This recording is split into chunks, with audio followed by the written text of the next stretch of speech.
আজ আমি চলে এসেছি আমাদের ছোট্ট ছাদ বাগানে কিছু সবজি তোলার উদ্দেশ্যে। এখন বাজে দুপুরবেলা। দুপুরবেলা ছাদে এসে সবজি তোলার একটাই মানে আমি নিতে এসেছি সবুজ লঙ্কা দেখেছো, লাল লঙ্কা দেখেছো, কালো লঙ্কা দেখেছো, আর এইবার দেখে নাও সাদা লঙ্কা। সাদা লঙ্কা যে যে খেয়েছো সে তো বুঝবে, আর যে যে না খেয়েছো সে তো বুঝবে না, কারণ এত পরিমাণে ঝাল, এত পরিমাণে ঝাল। এই লঙ্কা আমি কিন্তু কখনো বাজারেও দেখিনি আর কারোর বাড়িতেও দেখিনি, আমাদের বাড়িতেই দেখেছি। আমি জানি না আমার শাশুড়িমা কোথা থেকে এই বীজ পেয়েছে।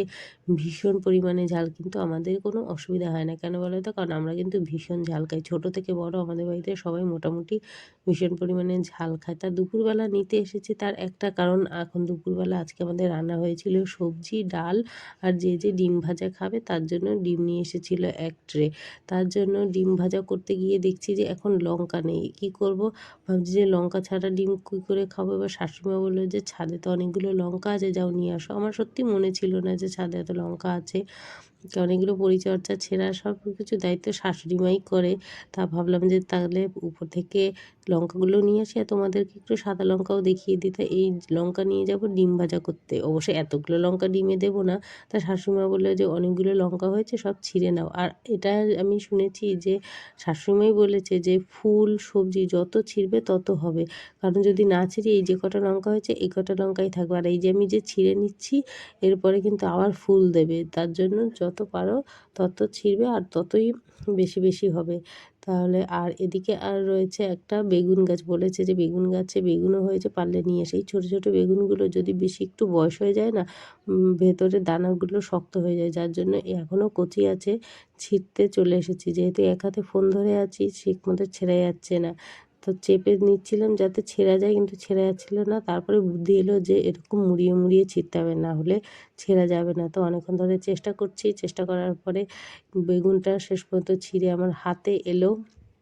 তাহলে আজকে দুপুরবেলা ডিম ভাজার সাথে এই দুটো বেগুন ভাজাও গরম গরম বেশ ভালোই লাগবে খেতে আশা করি।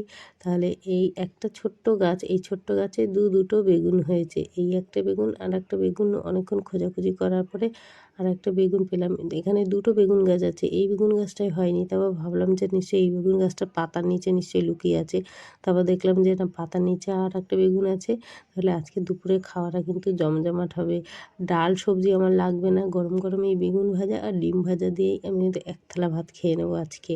তাহলে আমাদের এই ছোটো ছাদ বাগানে কিন্তু মোটামুটি অনেক কিছু সবজি আমার শাশুড়ি মা চেষ্টা করে লাগানো। শিম গাছ, মানে সিজনের সবজি, লাউ, চাল কুমড়ো, চিচিঙ্গা, ঝিঙা, মানে যেগুলো পারে সেগুলো লাগানোর অবশ্যই চেষ্টা করে। এখন বেগুন, এই ছোট্ট ছোট্ট বেগুন গাছে এই ছোট্ট ছোট্ট বেগুন হবে, বেশ ভালো লাগে শীতের সময় এরকম সবজি যদি নিজেদের গাছে হয়। সবজি ছিঁড়ে, টাটকা সবজি ছিঁড়ো, টাটকা টাটকা খাবো, বেশ দারুণ মজা।